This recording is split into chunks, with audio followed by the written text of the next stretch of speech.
تا دێت ڕێژەی توشبوون بە نەخۆشی شێرپەنجە لە هەرێمی کوردستان و عێراق ڕوو لە زیادبوون دەکات بە جۆرێک کا لە ڕۆژێکدا نزیکەی 1000 کەس سەردانی نەخۆشخانەی هیوا دەکەن.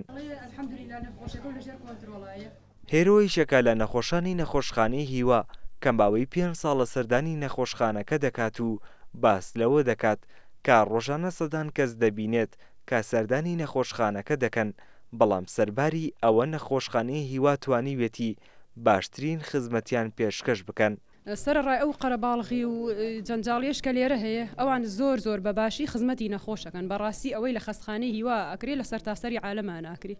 من خزمی خۆم هەیە لە خارج ئەڵێ هەر عملیاتەکان بۆ کردوم و نردومیانەتۆ ماڵە ڕۆژتۆ لە ئێران ئەڵێ دەرزی بە 8 وەرەقە بۆیان کردوم، هاتوۆ لە هیوا بە خۆڕایی بۆیان کردووە. یعنی ئەوەی لە خەستخانەی هیوا ئەکرێ لە هیچ شوێنێکان ناکری.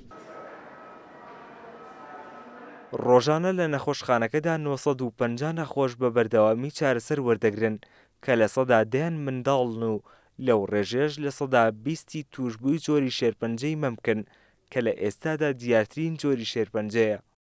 990 نەخۆش سەردانی نەخۆشخانەیان کردووە، 3995 پشکنینی تاقیگەی جۆرا و جۆر ئەنجام دراوە واتە فەحسی خوێن، 239 نەخۆش چارەسەری کیمیاییان وەرگرتووە، 225 نەخۆش پشکنینی سۆنەر و ئیکو تشکیان بۆ کراوە، 85 نەخۆش لە بەشی فریاکەوتنی خێرا داغڵ بوون بەشی تەواڕی، 588 نەخۆش سەردانی بەشی دەرمانخانەیان کردو و دەرمان و عیلاجیان وەرگرتووە، 68 نەخۆش لە قاوشە جۆرا و جۆرەکانی نەخۆشخانە داغڵ کراون.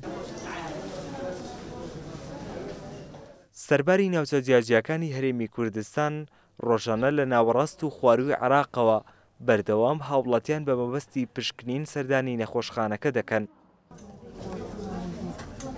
لە نەخۆشخانەکەدا تا ئێستا توانراوە بەشێکی زۆر لەو نەخۆشانی کە تیایدا تۆمار کراون چارەسەری پێوی زۆر بگرن و بتوانن نەخۆشەکەیان تێبەپەڕێنن.